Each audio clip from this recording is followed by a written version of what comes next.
आज सभी यहाँ इकट्ठा हुए हैं रक्षाबंधन महोत्सव मनाने के लिए। इसके आध्यात्मिक रहस्य को राजयोगिनी अनीता दीदी जी आएंगी मंच पर और आप सबों को इसका आध्यात्मिक अर्थ। रक्षाबंधन के साथ रक्षा शब्द जुड़ा हुआ है।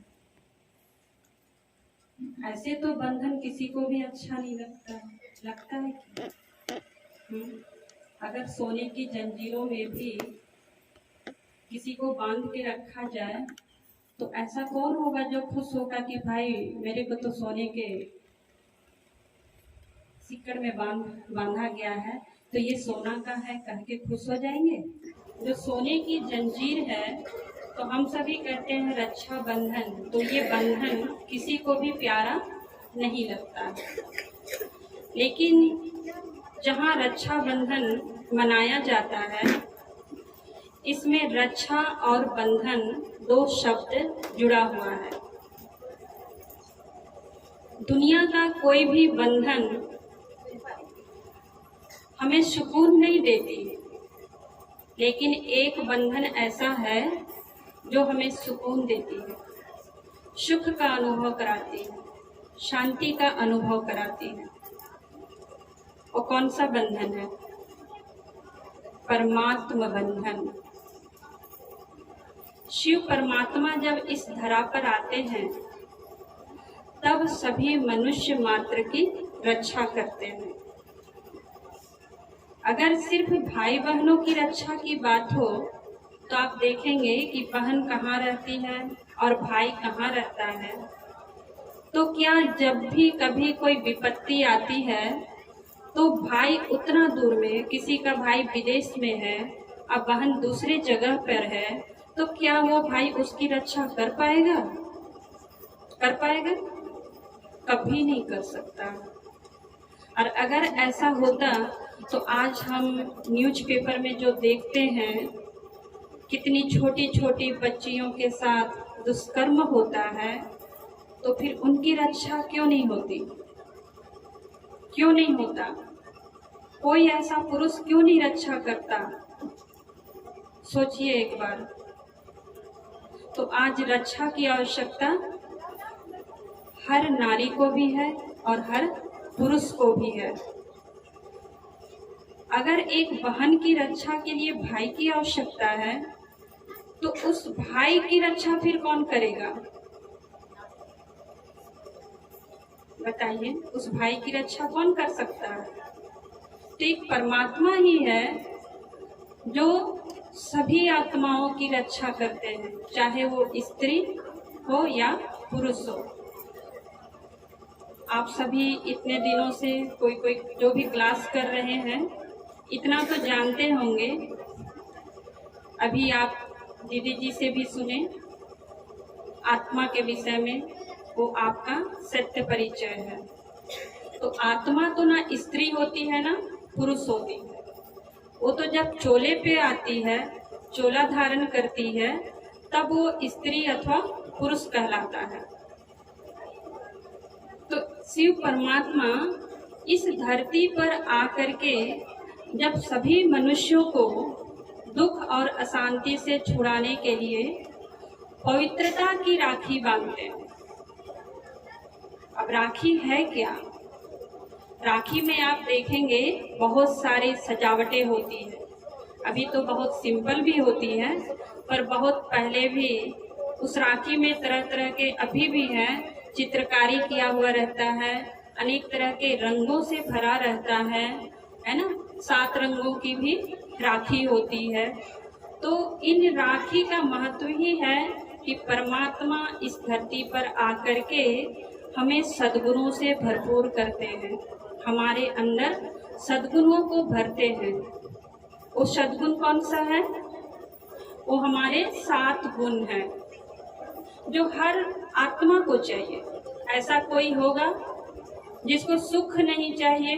कोई हाथ उठाइए। जिसको सुख नहीं चाहिए, शांति नहीं चाहिए, जीवन में आनंद नहीं चाहिए या प्रेम नहीं चाहिए? शक्ति भी चाहिए ना, और साथ साथ ज्ञान, नॉलेज, और मुख्य होता है पवित्रता। तो सुख, शांति, आनंद, प्रेम, शक्ति, ज्ञान और पवित्रता, इन सातों गुणों के रंगों से रंगे हुए हम सभी को सुसज्जित करने के लिए परमात्मा इस धरा पर, अभी कौन सा युग चल रहा है? आप सभी कलयुग चल रहा है। किसके किसके लिए, कौन कौन है कलयुग चल रहा है अभी? कौन कौन अभी कलयुग में है? हाथ उठाइए। कोई कलयुग में नहीं है? हाँ, तो एक जानकारी आप लोग जान लीजिए। हम लोग अब तक शास्त्रों में पढ़ते आए हैं कि मात्र 4 युग होता है, तो एक 5वां युग होता है संगम युग। इसी संगम युग में परमात्मा इस धरती पर आकर के सभी मनुष्यों को इन सातों रंगों की हमें रक्षा बंधन रूपी पवित्रता का राखी बांधते हैं, जिससे हमारी रक्षा होती है। तो ये रक्षा बंधन बांधने के लिए कौन कौन तैयार है? कोई नहीं? हाँ, एकदम हाथ उठाइए।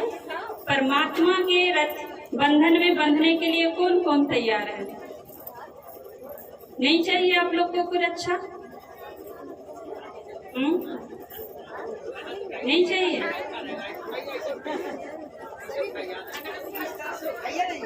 खुशी से उठाइए कि बोलिए। हाँ, शिव बाबा, हम लोग कहते हैं ना शिव बाबा। अभी ये त्योहार जो मनाया जा रहा है, इस यहाँ पे जो मेला लगा है, इसमें जितने भी आप देख रहे हैं, इसमें सब किसका है? शिव बाबा का है ना। 12 ज्योतिर्लिंगम सभी जगह के। तो आपका पिता कौन है? शिव बाबा। कभी राम बाबा बोलते हैं क्या? हैं? कृष्ण बाबा, हनुमान बाबा, विष्णु बाबा, है कोई और बाबा? अब मत कहिएगा कि रामदेव बाबा है ना, क्योंकि वो सबका पिता नहीं है। तो हम सभी आत्माओं का पिता हो गया शिव बाबा। शिव परमात्मा ही हमारा पिता है, हम सभी आत्माओं की। तो फिर आपकी रक्षा कौन करेगा? बाप से ज्यादा हमारे लिए कौन सोच सकता है ना। जो एक पिता अपने बच्चों के लिए करता है, उससे बढ़कर दूसरा और कोई भी नहीं कर सकता है। तो इसलिए अपने पिता परमात्मा से हम सभी बिछड़े हुए थे, है ना। 5000 वर्ष तक हम सभी परमात्मा से बिछड़े हुए थे। अब हमें परमात्मा आकर के अपना और आपका खुद का परिचय दे करके हम सभी को पवित्रता की राखी बांध करके हमारी रक्षा करने के लिए आए हैं। तो सरेंडर करेंगे ना, शिव बाबा को सरेंडर करेंगे ना, कि हम तो खुशी खुशी राखी बंधवाएंगे ना। हाँ, क्योंकि हमारा रक्षा करने वाला हमें मिल गया है। अब तक हम जब दुख अशांति में रहते थे, तब हमें कोई दिखाई नहीं पड़ता था, क्योंकि दुनिया में आज हम लोग देखते हैं तो कितने सारे रिश्ते जब हम लोग देखते हैं तो लगता है कि रिश्तों में स्वार्थ है, आपस में प्रेम नहीं है, स्नेह नहीं है। तो परमात्मा स्नेह के बंधन में बंधना, परमात्मा प्यार में बंधना, है ना। जब हम इस स्नेह और प्यार के बंधन में परमात्मा से एक रिश्ता जोड़ते हैं, तब जाकर के हम मानते हैं कि यही एक सच्ची रक्षा बंधन का हम सभी उत्सव मना रहे हैं। ये नहीं कि हम सिर्फ फॉर्मेलिटी के तौर पर एक बहन भाई को राखी बांधे, लेकिन क्या है, वो सिर्फ एक फॉर्मेलिटीज है ना। ना भाई समय पे रक्षा कर सकता है, ना हर समय हमारे साथ रह सकता है, लेकिन जब कभी हम उस परमात्मा को दिल से पुकारेंगे तो क्या होगी? अगर आप उनसे दिल से जुड़ेंगे तो क्या वो आपको शक्ति नहीं देंगे? देंगे ना। कभी भी हम लोग कहते हैं, जब ईश्वर को नहीं जानते थे तब भी कहते थे कोई नहीं है पर मेरे साथ भगवान है, बोलते थे ना। अब तो हम यथार्थ रीति से ईश्वर से उनको जान करके अपने आप को जोड़ेंगे, तो अब हमारा रिश्ता और भी क्या हो गया? गहरा हो गया, है ना। तो अब से हम सभी क्या करेंगे? उस परमात्मा से, आज यहाँ पर राखी उत्सव भी मनाया जाएगा, तो परमात्मा के तरफ से वो रक्षा बंधन का यहाँ पर आज राखी बांधेंगे और इस ईश्वर को अपने आप को समर्पण करेंगे, है ना। क्योंकि भगवान क्या चीज का भूखा है? लड्डू मिठाई, फूल कि डेली डेली मेरे को एक लोटा जल दो तो मैं खुश हो जाऊंगा? नहीं, परमात्मा भी प्रेम का भूखा है, भाव का भूखा है। जब आप उसे प्रेम से उनको पुकारेंगे, अपनी भाव से उनसे संबंध जोड़ेंगे, तो अवश्य ही वो आपके साथ सदा हैं, सदा रहेंगे। अगर ये आपके अंदर भावना रहेगी तो वो भी आपको कभी भी आपका हाथ नहीं छोड़ेंगे, है ना। तो हम सभी आज से ये प्रण करें कि हम अपना हाथ ईश्वर को देते हैं, दे रहे हैं, देने के लिए तैयार हैं? बोलो शिव बाबा, अगर मैं अगर अपना हाथ तुम्हें दूं तो तुम तो मुझे नहीं छोड़ोगे, है ना। लेकिन हम शिव बाबा का हाथ पकड़ेंगे तो छूट जाएगा। तो समर्पण का मतलब ही होता है हम अपने आप को सरेंडर कर दें, है ना। एक छोटी सी कहानी, बस थोड़ा सा। एक व्यक्ति जब डूब रहा था नदी में, तो उसको बचाने के लिए भगवान भगवान पुकार रहा था कि मुझे बचा लो।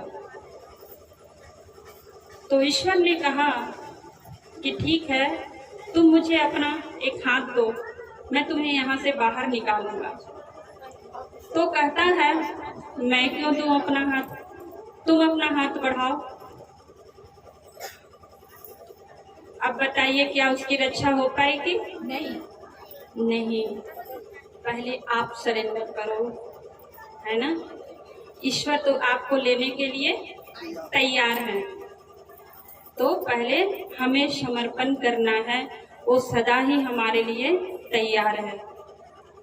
तो रक्षाबंधन एक ऐसा त्योहार है जिसका संबंध पवित्रता से जुड़ा हुआ है, और इस पवित्रता को हम सभी अपने जीवन में धारण करते हैं तो हमारी रक्षा स्वयं हो जाती है।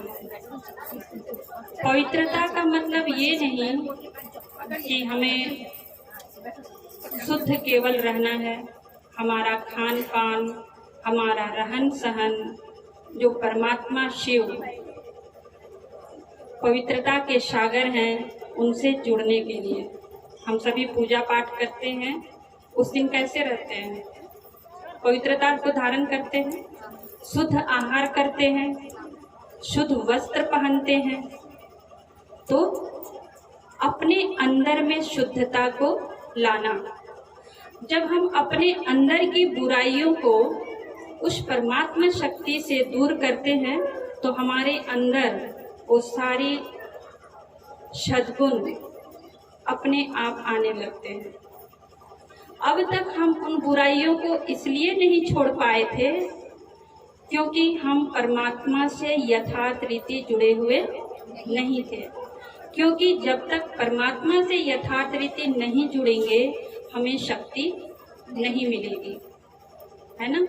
दुनिया में आज बहुत सारे धर्म स्थापित करने वाले आए और उन सभी को आज फॉलो करने वाले भी बहुत हैं। बहुत सारे धर्म संस्थाएं हैं, है ना, अलग अलग धर्मों के। फिर भी से इतना ये दुनिया नीचे की ओर क्यों गिरता गया, इतने दुख अशांति क्यों होती गई, इसका कारण क्या है?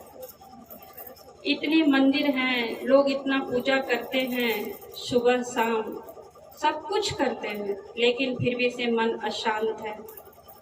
क्यों क्यों लोग इतने दुखी हैं?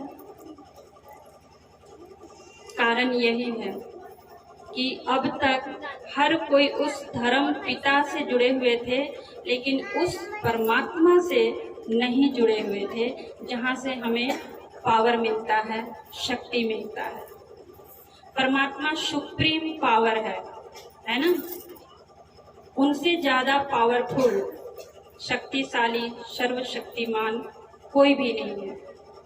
तो जहाँ से हमें शक्ति मिलनी चाहिए आत्मा को, हम सिर्फ अच्छी बातें सुन रहे थे, अच्छे अच्छे पढ़ रहे थे, लोगों के द्वारा उसको फॉलो भी कर रहे थे, कोशिश करते थे, लेकिन क्या होता था, कुछ दिन करते थे, फिर वो हम फिर से वैसे ही हो जाते हैं। कारण क्या है? फिर वही बात हो जाती है जिस तरह से रामायण में आप सभी देखे होंगे कि रावण का एक सिर काटता था, फिर दूसरा जुड़ जाता था। वो कभी भी उसके सिर को काट करके खत्म नहीं कर पाया, है ना? तो हम भी अपनी बुराइयों को छोड़ने की कोशिश करेंगे तो एक करेंगे, फिर दूसरा आ जाएगा, फिर ये छोड़ेंगे तो कुछ और आ जाएगा। ये होता रहेगा, लेकिन खत्म नहीं होगा। तो अंधेरे को भगाने की आवश्यकता नहीं पड़ती, अंधेरे को भगाने से भगा भी नहीं सकते। उसके लिए एक लाइट जलाना पड़ता है, प्रकाश। जब हम लोग एक दिया जलाते हैं तो प्रकाश अपने आप भाग जाता है। उसी तरह से जब हम सभी उस पिता परमात्मा से संबंध जोड़ते हैं तो हमारे अंदर सारी ताकत, शक्ति, सद्गुण, है ना, शक्तियों का विकास होने लगता है।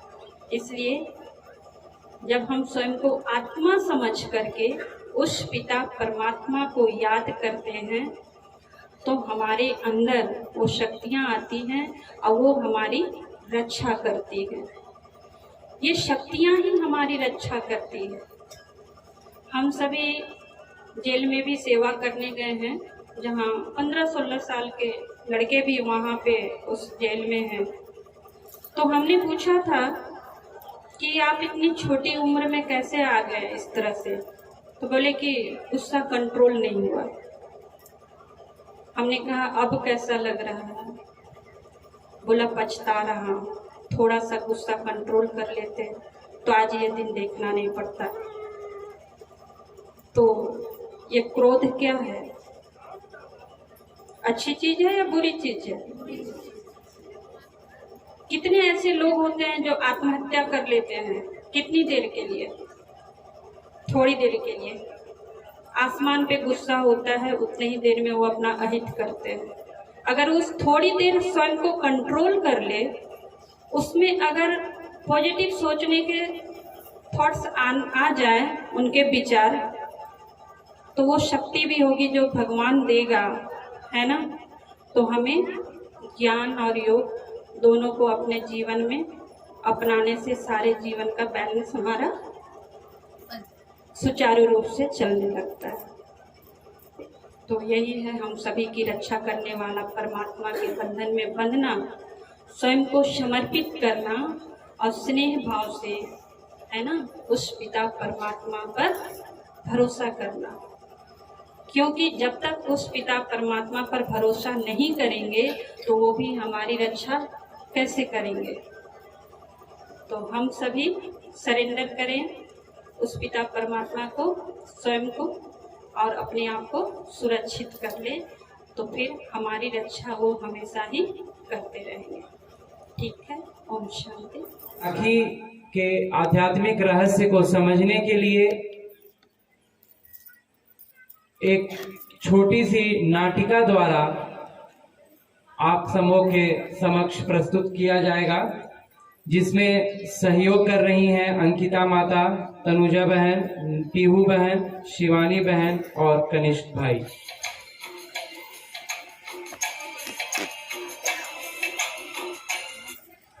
अरे शिवानी, हाय। तुम यहाँ यहाँ पर क्या कर रही हो? अरे हाय प्रांजल, कहाँ से आ रही हो? मैं तो यहाँ दोनों भाइयों के लिए गिफ्ट लेने आई थी। कल राखी है ना। मेरा एक भाई अमेरिका में रहता है और एक दूसरा मुंबई में। एक्चुअली राखी में जब भी वे आते हैं मेरे लिए खूब सारे गिफ्ट लेकर आते हैं। ओह अच्छा, बहुत अच्छी बात है ये तो। पर तुम इतनी उदास क्यों लग रही हो? कुछ नहीं, बस वो मेरा भाई। क्यों, क्या हुआ तुम्हारे भाई को? वो लास्ट ईयर मेरे भाई का एक्सीडेंट हो गया था और अब वो नहीं रहा। अरे सॉरी यार, मुझे नहीं पता था। कोई बात नहीं।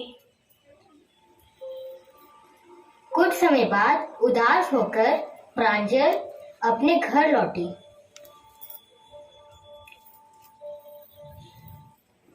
अरे बेटा, आ गई?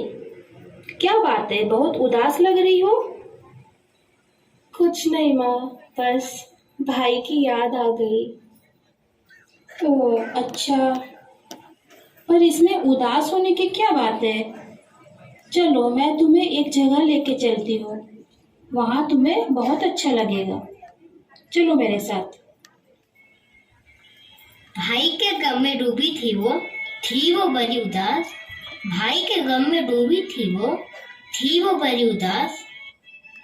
पर माँ थी उसकी ज्ञान में, टूटने न दी बेटी की आश। ईश्वरीय ज्ञान सुनाकर उसको एक बाप की पहचान कराई। हर संबंध है इनसे हमारे। बेटा, ये है तुम्हारे सच्चे भाई, ये है तुम्हारे सच्चे भाई।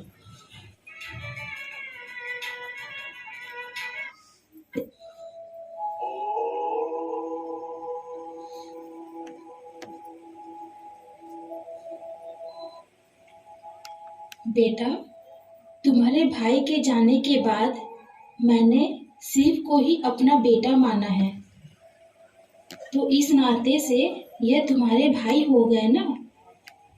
यह तुम्हारी सदा के लिए रक्षा करेंगे और सुख दुख में सदा तुम्हारे साथ रहेंगे।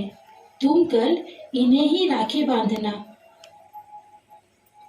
अच्छा माँ, चलो मैं भी अपने भाई के लिए राखी बनाती हूँ। दूसरे दिन सेंटर जाते वक्त उसकी दोस्त रास्ते में घर के बाहर उदास बैठी थी। अरे क्या हुआ शिवानी, तुम इतनी उदास क्यों हो? आज तो राखी है। अरे यार, मेरे दोनों भाई नहीं आ पाए। एक की फ्लाइट कैंसिल हो गई मौसम खराब होने की वजह से, और दूसरे को छुट्टी नहीं मिल पा रही, इसलिए मेरा मूड खराब है। और तुम अपनी मम्मी के साथ इतनी तैयारी के साथ कहाँ जा रही हो? मैं अभी राखी सेलिब्रेशन के लिए एक जगह जा रही हूँ। तुम्हें अपना मूड खराब करने की कोई जरूरत नहीं है, तुम भी हमारे साथ चलो। हाँ हाँ बेटा, तुम भी चलो, तुम्हें वहाँ बहुत अच्छा लगेगा। और हाँ, जो तुमने अपने भाई के लिए राखी बनाई थी वो भी साथ ले लो। अच्छा ठीक है, चलो राखी लेके आती हूँ। सेंटर पहुंचकर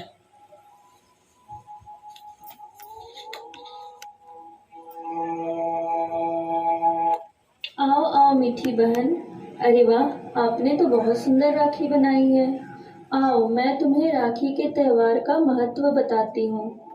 ये राखी जो आप अपने भाई के लिए लाई हो, ये पवित्रता का सूत्र है जो हमारी रक्षा करता है। राखी बांधकर हम अपने भाइयों का मुख मीठा करते हैं। मुख मीठा करना अर्थात मीठा मीठा बोलना। सबसे पहले तो हम तिलक लगाते हैं, अर्थात पहले आत्मा की स्मृति रहना। राखी बांधने के बाद हम भाइयों से गिफ्ट लेते हैं। आज हम सभी शिव बाबा को राखी बांधेंगे क्योंकि वो हमारे सब कुछ हैं। तो बड़े भाई भी हुए ना। अच्छा बताइए, आपको अपने भाई से क्या क्या गिफ्ट मिलती है? ड्रेसेस, मोबाइल, पैसे, चॉकलेट्स, स्कूटी। और भी बहुत सारे गिफ्ट्स मिलते हैं। अच्छा, अब बताइए शिव भाई से आपको क्या गिफ्ट चाहिए? पता नहीं, वो तो दिखाई भी नहीं देते। अच्छा, मैं बताती हूँ कि वो क्या दे सकते हैं, जो दुनिया का कोई भी भाई कहीं से भी खरीद नहीं सकता। वो क्या? वो सुख, शांति, प्रेम, पवित्रता, ज्ञान, शक्ति, आनंद से 21 जन्मों के लिए भरपूर कर देते हैं।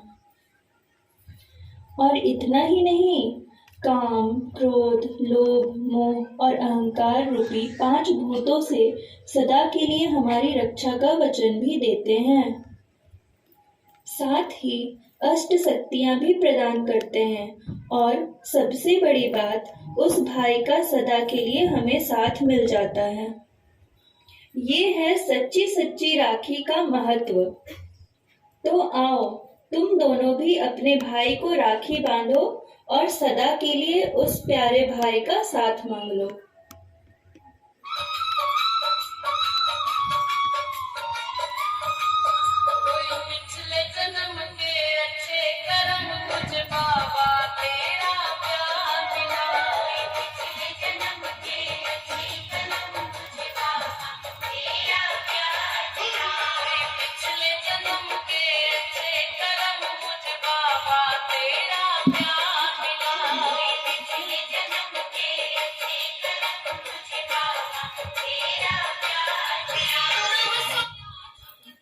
ब्राह्मणों का ये जीवन शिव बाबा का है उपहार। ब्राह्मणों का ये जीवन शिव बाबा का है उपहार। हमारे लिए तो हर घड़ी है एक त्योहार। उमंग और उत्साह से भरा हमारा ये जीवन, ये ईश्वरीय परिवार पाकर जीवन हो गया पावन, जीवन हो गया पावन।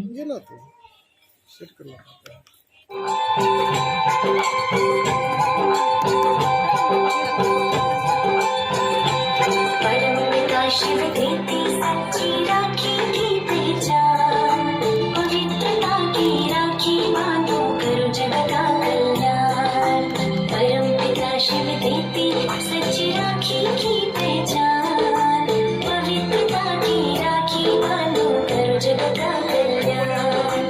पवित्रता की राखी बांधो करो जगत का कल्याण।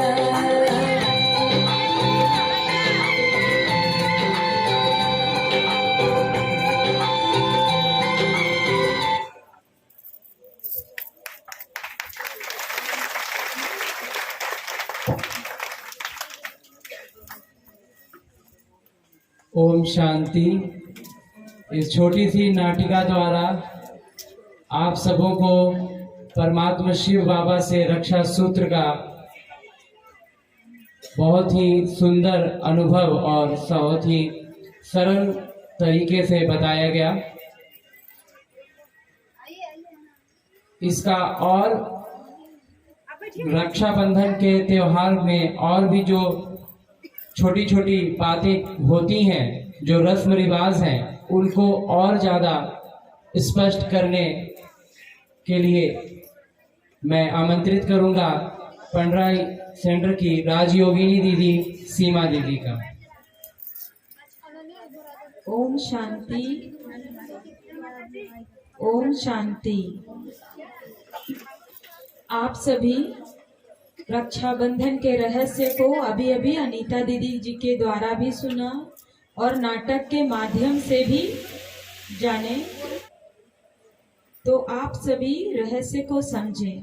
ऐसे हम लोग आज तक जो रक्षाबंधन मनाते आए हैं, तो उसमें क्या करते हैं, बहन भाई को राखी बांधती है। सबसे पहले क्या करती है, वो तो किए है ना, वो वाला पहले बताइए, तिलक, सही बोले, तिलक लगाती है। फिर उसके बाद आरती उतारती है और राखी बांधती है और मुख मीठा कराती है। तो यहाँ बताया जाता है इसका आध्यात्मिक रहस्य, तिलक लगाना तिलक लगाना अर्थात आत्म स्मृति का प्रतीक है तिलक लगाना। और राखी बांधना यानी मर्यादाओं के बंधन में बंधना। और मुख मीठा कराना यानी हमारा आपसी संबंध मधुर हो। तो इस तरह से हम लोग आध्यात्मिक भाव को जान करके रक्षाबंधन मनाते हैं। कोई भी त्योहार मनाएं, लेकिन उसके आध्यात्मिक रहस्य को जानकर जब हम मनाते हैं, उसके छिपे हुए भाव को जानकर मनाते हैं, तो वो त्योहार मनाना सार्थक हो जाता है।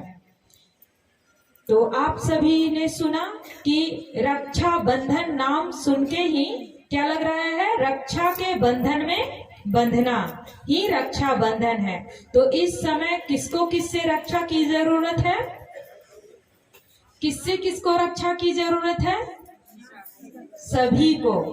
सभी को रक्षा की जरूरत है, चाहे मेल हो चाहे फीमेल हो। तो हमारी रक्षा कौन कर सकता है? एक भगवान ही कर सकते हैं, शिव बाबा ही कर सकते हैं। तो वास्तव में रक्षा बंधन का अर्थ ही है आसुरी वृत्तियों से रक्षा के लिए मर्यादाओं के बंधन में बंधना ही असली रक्षा बंधन मनाना है। तो भगवान हमारी आसुरी वृत्तियों, व्यभिचारियों या फिर कहेंगे विकारों से भगवान हमारी रक्षा करते हैं। तो ये कोई हमें मनुष्य राखी नहीं बांधते हैं, भगवान हमें स्मृति दिलाते हैं रक्षा बंधन बांधकर कि तुम्हें ये रक्षा कौन कर रहा है? भगवान। तो आज सबको रक्षा बंधन बांधा जाएगा। कौन बांधेंगे हमें रक्षा सूत्र? किसकी याद में हम लोग बंधवाएंगे? भगवान की याद में। स्वयं भगवान हमारी आसुरी वृत्तियों से रक्षा करने के लिए हमें रक्षा सूत्र बांध रहे हैं। ये रक्षा बंधन केवल भाई बहनों तक बाद में ये सीमित हो गया है। इससे पहले केवल भाई बहन तक नहीं था। पहले घरों में जाके यजमान बांधा करते थे, ब्राह्मण बांधा करते थे यजमानों को। उससे भी पहले आप शास्त्रों में सुनेंगे कि जब युद्ध हुआ देवताओं और असुरों के बीच, तो जब इंद्र जी जा रहे थे युद्ध में, तो इंद्राणी उनकी पत्नी भी रक्षा सूत्र बांधी थी, विजयी का तिलक लगाई थी। तो ये सारा जो बना है रक्षाबंधन का त्योहार, ये केवल भाई बहन तक अभी सीमित हो गया है। इससे पहले भाई बहन तक नहीं था, ये था मर्यादाओं के बंधन में बंधने का रक्षा बंधन, विजयी का बंधन, इस तरह का बंधन था। तो अभी हमें भगवान रक्षा सूत्र बांधेंगे। और फिर जब बहन भाई को राखी बांधती है, बहन भाई को राखी बांधती, फिर क्या होता है वो वाला बताइए। फिर खर्ची वाला बात आता है कि नहीं आता है? सब शर्मा रहे आप लोग। आता है कि नहीं खर्ची? आप लोग मनाए तो है ना त्योहार? खर्ची देने के लिए तैयार है? जल्दी से हाथ खड़ा करेंगे। सभी लोग सोच रहे होंगे कल तो बोला गया था राखी बंधन महोत्सव है, लेकिन ये नहीं बोला गया खर्ची भी लेकर आना है। तो भगवान ना राखी बांध रहे हैं कि कोई मनुष्य बांध रहे हैं? मनुष्य तो माध्यम है, भगवान बांध रहे। तो भगवान को पता था कि मेरे बच्चे वो खर्ची साथ में लेकर आए हुए हैं। तो भगवान खर्ची में क्या लेंगे पता है आप लोग से? धन दौलत नहीं लेंगे। भगवान आपके अंदर छिपे बुराइयों को, व्यसनों को, विकारों को दान में लेंगे। अब देने के लिए तैयार है खर्ची? अभी भी नहीं। ये 5 खोटे सिक्के हैं, खोटा सिक्का जो काम के नहीं है, और इसी को हम जीवन में धारण किए हुए हैं। और यही हमें आदि मद अंत दुखी बना रहा है। और देने में भी क्या हो रहा है? हिचकिचाहट हो रहा है कि कैसे दे दे, कल तक गुस्सा नहीं करेंगे तो फिर काम नहीं चलेगा मेरे घर का। आप एक बार पहली बार कभी गुस्सा किए होंगे तो देखे होंगे मेरा काम बन गया। फिर माइंड में प्रोग्राम सेट हो गया, अरे वाह, एक बार गुस्सा करने से मेरा काम बन गया, अब थोड़ा सा गुस्सा नहीं करना है, अब ज्यादा गुस्सा करना। और ये प्रोग्राम सेट होते गया और हम विकारों व्यसनों में पूरी तरह से लिप्त होते गए। अब भगवान कहते बच्चे, इससे तुम्हारा काम बन नहीं रहा है, धीरे धीरे बिगड़ रहा है, अब अपने को सुधारो। तो इसके लिए राजयोग का अभ्यास, फिर यहाँ पर बात आ गया। अच्छा, राजयोग के अभ्यास के लिए आगे और जानने के लिए कौन कौन सेवा केंद्र में आने के लिए तैयार है? लगता है, इच्छा होता है कि जाएं एक दिन भी। कौन कौन तैयार हुए? चलिए आज उनका हाथ देखेंगे। इसलिए कहते हैं, सुनते हैं तन भर और धारण करते हैं मन भर, और पूरी तरह से धारण करते कन भर। तो क्या करना है? सुनना टन भर है, सुने, रोज 3 दिन से सुन रहे, टन भर सुने, और धारण किए मन से, अपना जितना मन हुआ, लेकिन उसको पूरी तरह से धारण कन भर। अगर सच में कन भर भी कर लिए ना तो जीवन संवर जाएगा। अच्छा, कौन चाहते अपने घर को स्वर्ग बनाना? ये वाला बात में देखिए, बिना राजयोग के अभ्यास का नहीं होगा, कोई उपाय नहीं है। कितने भी आप कोई भी कर्म कांड कर लीजिए, ऐसे टीका लगा लीजिए, स्वर्ग घर नहीं बन जाएगा। ऐसे बेलपत्र भांग धतूरा चढ़ा दीजिए भगवान पर, घर स्वर्ग नहीं बन जाएगा। उसके लिए अंदर की व्यसनों को, बुराइयों को, विकारों को भगवान के आगे अर्पण करना होगा।